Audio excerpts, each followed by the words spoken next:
अस्सलाम वालेकुम, welcome to Zee food channel में। उम्मीद करती हूँ आप सब खैरियत से होंगे। आज मैं बनाने लगी हूँ शामी कबाब एक नए अंदाज से, बहुत ही मज़ेदार टेस्टी से। शाम की चाय के साथ स्नैक्स एक अच्छी सी बन के ये तैयार हो जाती है, बहुत ही इजी वे में है। तो ये आप कई दिन तक इन्हें सेव करके भी रख सकते हैं, जिसकी रेसिपी मैं आज आपसे शेयर करूँगी। चलें फिर इसे बनाना स्टार्ट करते हैं। जिसके लिए मैंने हाफ़ केजी से ज़्यादा चिकन लिया है। ये बोन्स के साथ है ताकि उसमें टेस्ट ज़्यादा आता है। चिकन को पहले मैंने साफ़ कर लिया था और धो लिया। जिसमें मैंने इसे बॉईल करना है उसमें मैंने डाल दिया और इसमें 1 कप से ज़्यादा मैं पानी ऐड कर रही हूँ और इसे 15 मिनट या 20 मिनट के लिए बॉईल करने के लिए रख देती हूँ। इसे बॉईल होता है फिर मैं आपको दिखाती हूँ। ये देखिए गोश्त मेरा बॉईल हो चुका है अच्छे से। मैं इसे एक दफ़ा चेक कर लेती हूँ, सही टेंडर हो चुका है। लेकिन गोश्त मेरा अच्छे से पका हुआ और इसे मैं एक प्लेट में अलग निकाल लेती हूँ। ये जो गोश्त वाला पानी हम इसे ज़ाया नहीं करेंगे। इसी गोश्त के अंदर मैंने 4 से 5 अदद आलू लिए हैं, जो इसी पानी के अंदर मैं बॉईल करूँगी। अगर इसमें पानी कम है तो और भी ऐड कर सकते हैं।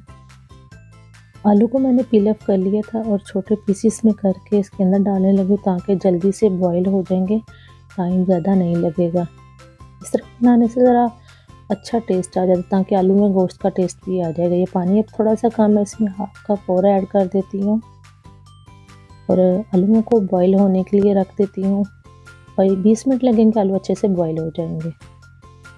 ये देखिए आलू बॉईल हो चुके हैं, तो इन्हें भी मैं इसमें से निकाल लूँगी। गोश्त और आलू को इसलिए अलग-अलग किया कि अगर इसे दाल के साथ जो बॉईल करती ना, तो जब इसे बारीक पीसेंगे ना तो एक अजीब सा लेसी टेस्ट उसमें आलू का ना अजीब सा हो जाता है और चिकन जो है ज़्यादा बारीक हो जाता है। अब इसी पानी के अंदर जो मैंने 1.5 कप ली है, जो पहले से मैंने पानी में डिप करके रखा हुआ था इसे। अब इसके अंदर से दाल जो है हम पानी उसी गोश्त और आलू वाले पानी के अंदर ऐड कर देते हैं। पानी अगर ज़्यादा डाल लेते हैं तो वो हमारा दाल में जाके मुकम्मल सही पूरा आ जाता है, इसीलिए हमने पानी थोड़ा सा ज़्यादा ही रखा हुआ था। बाकी के मसाले ऐड करती हूँ। जिसमें मैंने प्याज लिया था 1 अदद, तो इसमें ऐड कर देती हूँ और 1 टमाटर लिया वो चॉप करके इसके अंदर डाल देती हूँ। 4 अदद मैंने ग्रीन चिली लिए वो डाल दी। 1 टेबल स्पून अदरक का पेस्ट ऐड कर दिया। 1 टेबल स्पून ही मैंने लहसुन का पेस्ट ऐड किया। अगर लहसुन का पेस्ट नहीं है तो आप साबुत लहसुन भी इसमें ऐड कर सकते हो, वो जल्दी इसमें पक जाता है। अब इसमें 1.5 टेबल स्पून हल्दी पाउडर और कबाब मसाला ऐड कर रही हूँ शान का, ये हाफ़ टेबल स्पून है। और गरम मसाला मैंने हाफ़ टेबल स्पून ऐड किया। इसमें 1 टेबल स्पून मैंने इसमें रेड चिली पाउडर और यहाँ पे खुशक धनिया हाफ़ टेबल स्पून। नमक आप अपने टेस्ट के मुताबिक ऐड कर सकते हैं। अब इसमें चिकन कनोल क्यूब्स डालने लगी हूँ। ये ऑप्शनली अगर आप डालना चाहते हैं तो डालें, लेकिन इसके साथ ज़रा टेस्ट और भी अच्छा आ जाता है। अगर चिकन कनोल क्यूब्स नहीं है तो आप चिकन पाउडर भी इसमें ऐड कर सकते हैं। मैंने 2 डाली। अब इसके अंदर मैंने क्रश चिली ऐड कर दिया ताकि थोड़ा सा स्पाइसी हो जाए और हाफ़ कप पानी इसमें और डाल देती हूँ ताकि दाल गलने में थोड़ा सा टाइम लेती है। क्वांटिटी आप सब चीज़ों की आप अपने हिसाब से कर सकते हैं। अब इसे बॉईल होने देती हूँ, अच्छे से पकने देती हूँ, पानी भी खुश्क हो जाए। ये देखिए इसका पानी भी खुश्क हो चुका है और साथ साथ में इसमें चम्मच भी चलाती रही थी ताकि जो है ना बाकी जो चीज़ें डाली थी अदरक टमाटर वगैरह वो उसमें अच्छे से मिक्स हो जाए। अब इस सारे को मैं थोड़ा सा इसका पानी खुश्क कर लेती हूँ। अभी मैंने ये बंद नहीं की, तो पानी खुश्क होने के बाद मैं इस दाल को अच्छे से बारीक चॉपर या जो भी आपके पास इसमें क्रश करते उसमें कर लिएगा। देखिए मैंने चॉपर में डाल के दाल को बारीक कर लिया और आलू मेरे अभी वैसे पड़े हुए और दाल जो चिकन था उससे मैंने बारीक बारीक सा कर लिया। अब एक ट्रे में आलू डाल दिए, उसे हाथ की मदद से मैं इसे बारीक कर रही हूँ। तो ये देखिए इस तरह अगर आलू करेंगे तो इसमें थोड़े से आलू का अच्छा टेस्ट रहता है। जो दाल को बारीक पीसा हुआ था वो भी मैं इसमें डाल देती हूँ। तो बाकी जो चिकन मैंने वो किया हुआ है उसमें रेशे रेशे उसके अलग-अलग किए हैं वो भी इसके अंदर डाल देती हूँ। इन सारों को डालने के बाद मैं इसे अच्छे से मिक्स कर लूँगी। आप इन सारों को ऐसे ही मिक्स कर लीजिएगा और अब यहाँ पे अभी फ़िलहाल कुछ भी ऐड नहीं करना।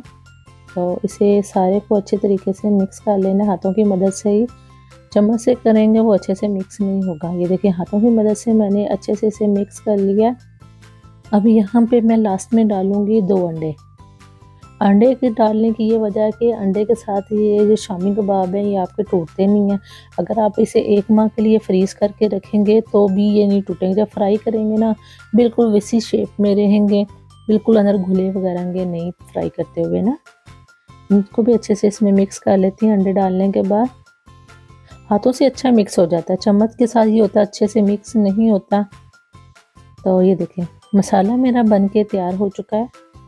तो अब मैं इसमें से थोड़ा-थोड़ा लूँगी और साइज़ जो आप अपनी मर्ज़ी से बनाना चाहते हैं, ज़्यादा बड़ा या छोटा जो भी साइज़ बनाना चाहते हैं, तो उस हिसाब से आप शामी कबाब बना सकते हैं। इसी तरह अगर आपके पास शामी कबाब बनाने वाला सांचा है तो आप उसके साथ भी बना सकते हैं।